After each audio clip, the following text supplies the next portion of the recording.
A lot of talk right now as far as free agents are concerned. And one of the best in the business, Jon Heyman, talking about whether the Cubs should go after Alex Bregman or Kyle Schwarber, got me thinking, who would you want of the two? And I hope the Cubs are in for both, but I'm going to tell you the guy that I think the Cubs should get. The Cubs extend qualifying offers to Kyle Tucker and Shota Imanaga. I'm going to tell you why that's significant, because neither one of those guys potentially is going to be back in Chicago. How about Andrew Kittredge? Yeah, the Orioles picked up his option. We knew they would. You don't trade for a guy and not do that. And Flash, right now, going to be back. And I think that's a good thing for the Cubs.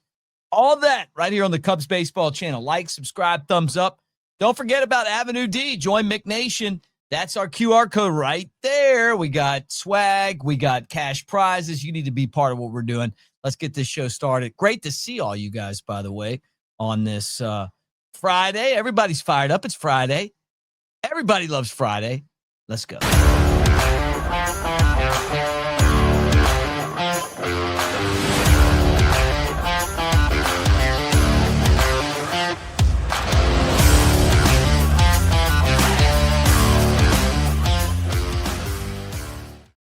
What do you say, everybody? Mick Gillespie, Cubs Baseball Channel, and it is a pleasure, as always, to talk to you guys about the Cubs.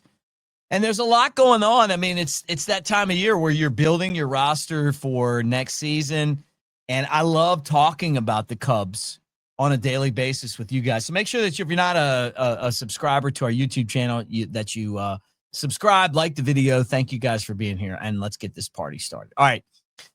Jon Heyman, love Jon Heyman. Nothing but absolute respect for what he brings to the table. I think he's one of the best in the business. I mean, there's like a handful of insiders. When they speak, you're like, okay, I got to listen to what this guy has to say. And Jon Heyman was asked on Marquee, Alex Bregman or Kyle Schwarber, better fit for the Cubs. And I'm like, okay, right off the bat, I'm like this. And he's talking about Bregman and what he brings defensively to third base, and, and he can hit and all that stuff. And look, he's a winner, man. I mean, no doubt about it. Schwarbs is a winner too. And you guys know, if you're here on a daily basis, you already know where my head's at on this, right? Bregman looked for the big contract. He didn't get it, so he signed the deal with the Red Sox. He had a good year. He was hurt, but when he was playing, he's an excellent ball player. And then Schwartz just goes and mashes every day, right? He's a DH. And so you're like, okay, well, what do we need? Do we need a defensive third baseman that can hit some, or do we need a masher? Do we need the modern day Bambino? And I'm going to tell you right now, I want the modern day Bambino. I'm fine with Matt Shaw playing third base. Matt Shaw plays third base. He's going to end up winning a Gold Glove. Offensively, he's going to get better. I love the fact that Shaw takes pitches and gets on base. We saw, after the All-Star break, kind of what his capability is. But can you imagine the pop of having Schwarber back in the lineup, right? Who's better defensively, Schwarber Bregman or Shaw? I mean, look, I'll argue that Shaw's better. I mean, I don't know. Offensively, Bregman's better right now. I think Shaw's got the potential. But who's better between Bregman and Schwartz? Well, I mean, I don't even know that that's a competition. Schwarber is. Schwarber, you put him in the lineup, and, you have to worry about him every time he rolls back around. The 56 home runs, 32 runs, 132 runs batted in. And he's a guy that can carry your team when no one else is hitting. We saw that when the Phillies were in the playoffs. The other part of this, too, is he's us. He's our guy. He should be on our team right now. Should have never let him go. I do want to have Schwarber in the lineup. I want to see a guy that was on the world championship team, because when we win again, I'd love to be able to be like, hey, here's our guy. I mean, we had it with Kyle Hendricks, right? Like, he was our guy. But Schwarber's like, he's a legend. Cubs don't win the World Series without him. And all he's done is just continue to grow as a prolific player since then. And I've said this before, and I'm going to say it again. It is a business. This is the thing I want the Cubs to listen to. You got to sell tickets. You got to have somebody that puts butts in the seats. Schwarber's that guy.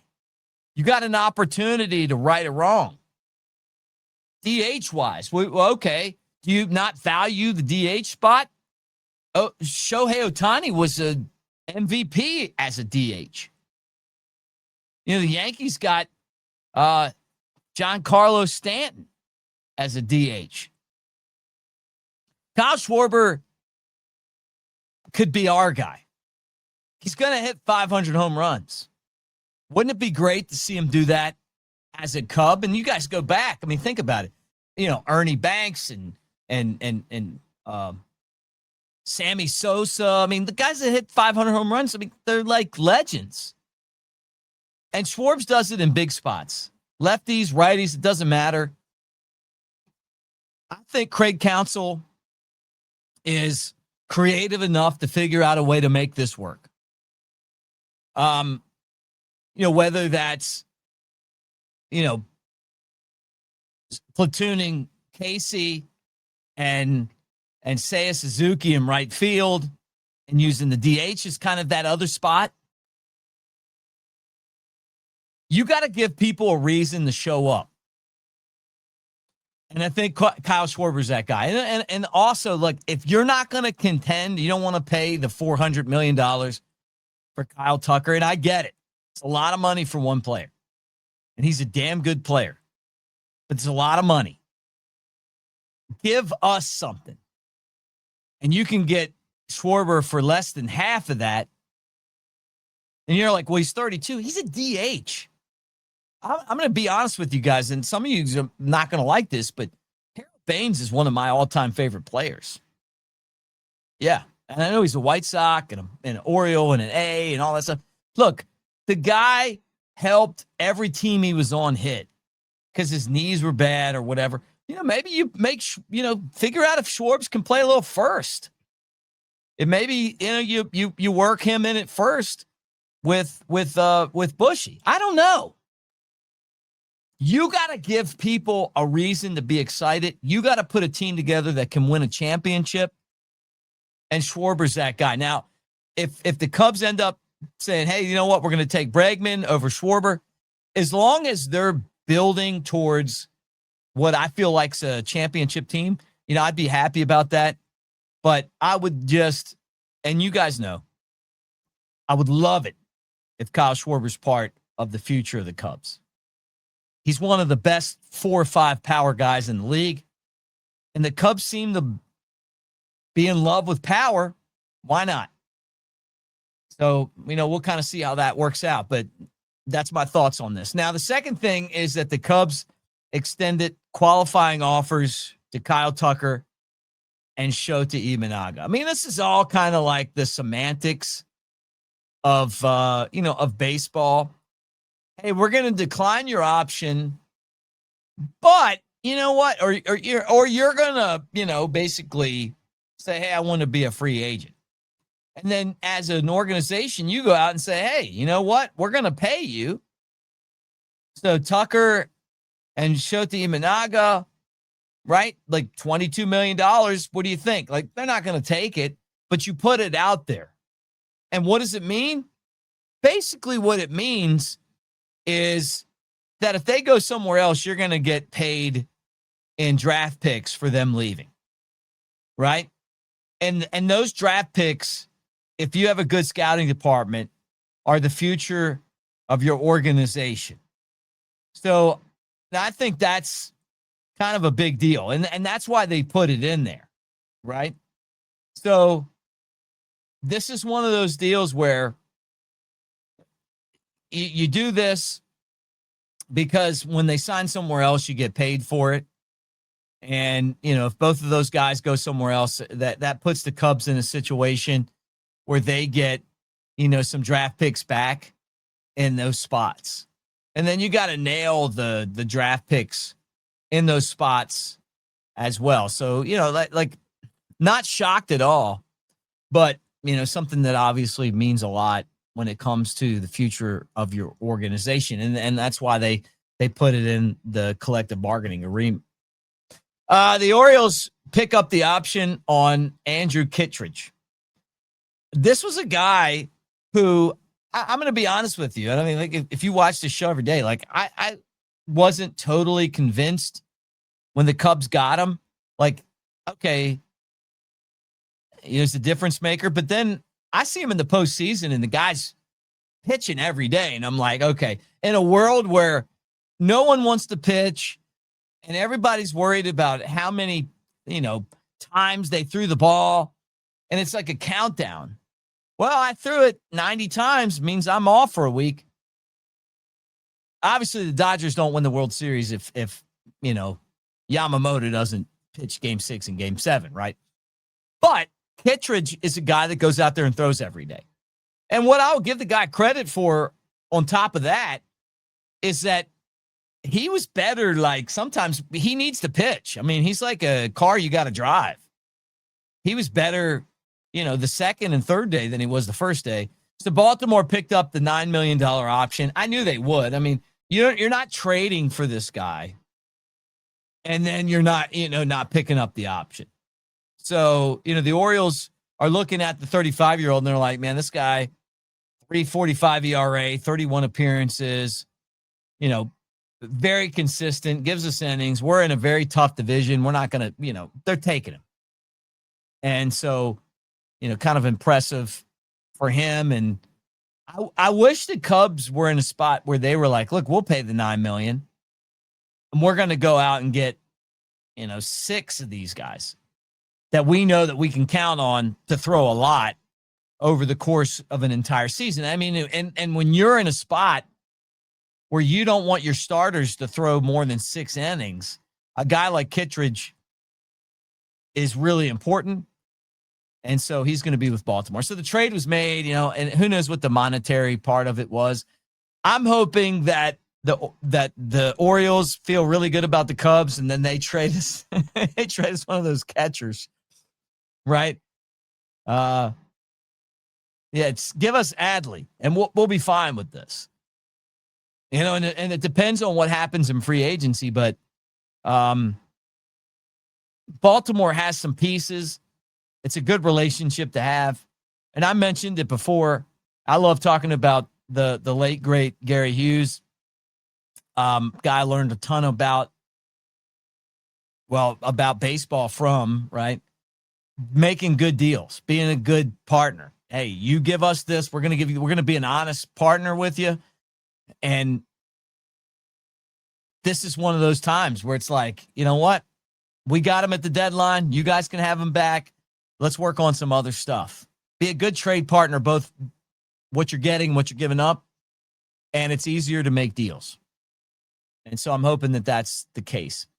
All right, Flash not going to the Padres. San Diego got a manager. They didn't take Ryan Flaherty. I hate it for him because I really believe in Ryan Flaherty. I always have. I've known him since he got into professional baseball. This guy's a great baseball person. I've been in the game, I don't know, I hate to say this, but over 20 years, just because you look at me and you're like, this guy hasn't been in there. I've been around, okay? And Flash is one of my all-time favorites. He's a smart guy. He's a hard worker, does it the right way. And when you look at the guys that have come through and then they go on to the front office, he's one of those guys that I look at and go, I'm not surprised at all. And even though he's not in the front office, he's a bench coach. Eventually, he'll be a big league manager somewhere. Wherever he's at, it's going to succeed. So, yeah, didn't get the Padres job, but I hope that, that he continues with the Cubs because he's going to help the Cubs win. And honestly, that's what we care about here. So anyway, that's the show for today. I still feel like, and I just say this enough, is just that you want to have something to build on from last year. And it doesn't feel like the Cubs are going to be in the mix for Tucker. Adding Kyle Schwarber would be enormous. Cubs got defense. They got Matt Shaw. He can play third. And if you don't have Tucker, Seiya Suzuki can play right field. Actually, he did a really good job. And you got Owen Casey, and he's got to be in your lineup. He's got to be on your roster in the big leagues this year. We all saw what he could do when they finally put him in the big leagues. It's time to cut him loose. And I just think Kyle Schwarber would be just an enormous piece of the puzzle moving forward. And he's one of our guys. So you tell me what you think. In the comment section, tell me what you think. Hit that Avenue D. Scan the QR code. Be a part of what we're doing. Let me see what I got here. I'm going to pull this up because I know all you guys are going, oh, there it is. These are the hats right now that we're giving away. One of these a week. So make sure that you're a part of the Cubs baseball channel. Sport your hat. I want to see you guys wearing these at Wrigley. We're going to give them away the entire offseason. But thank you. Also, contemplating a visit to Cubs convention. Would you guys come by and holler if we were at Cubs convention? Let me know. All right, subscribe, thumbs up. Thank you for being here. We'll do it again tomorrow. Going to have some more fun. I want to tell you this, too, as you're planning your next vacation, think about the mountains. Yeah, the Smoky Mountains. And they do a list where are all the people coming from? Well, a big chunk of them are coming from Chicagoland. So people, you want to get away. You want to go somewhere where bears talk and so do fish. And we got you covered. Hey, go Cubs. When you head to the Smoky Mountains, it's only natural to visit Sevierville. Even we had to check it out. And we've been here our whole lives. Experience the adventure of a lifetime. I'm king of the world. Even you can get a bird's eye view of the Smokies. You're going down, Billy. Whoa. Your Smokies start here.